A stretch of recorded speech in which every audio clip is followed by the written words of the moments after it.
গড় হত্যা ৰোধ কৰাৰ ক্ষেত্ৰত আৰু বন্যপ্ৰাণী সুৰক্ষাৰ ক্ষেত্ৰত বৰ্তমান চৰকাৰখনে আমি বন বিভাগৰ তৰফৰ পৰা অসম পুলিচৰ তৰফৰ পৰা আমি যৌথভাৱে আমি যিখিনি ব্যৱস্থা গ্ৰহণ কৰি আছোঁ যাৰ ফলত আমাৰ 2025 চনত এটাও গড় হত্যা হোৱা নাই আৰু আগন্তুক দিনতো আমি এনেকৈ জিৰ' যাতে আমাৰ পষ্টিং হয় এটাও যাতে গড় হত্যা নহয় বা জীৱ জন্তু যাতে সুৰক্ষিত থাকে অন্যান্য জীৱ জন্তুসমূহ তাৰ কাৰণে সকলো ধৰণৰ ব্যৱস্থা বন বিভাগে গঢ়ি তুলিছে। কাজিৰঙাত মানে এইবাৰ ফৰেইন টুৰিষ্ট 127% বৃদ্ধি হৈছে আজিৰ দিনটোত আৰু তেনেকৈ আমাৰ নামেৰিতো বৃদ্ধি হৈছে,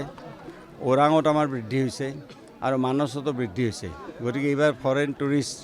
আৰু আমাৰ দেশৰ পৰা অহা টুৰিষ্টে এইবাৰ অভিলেখ সৃষ্টি কৰিব।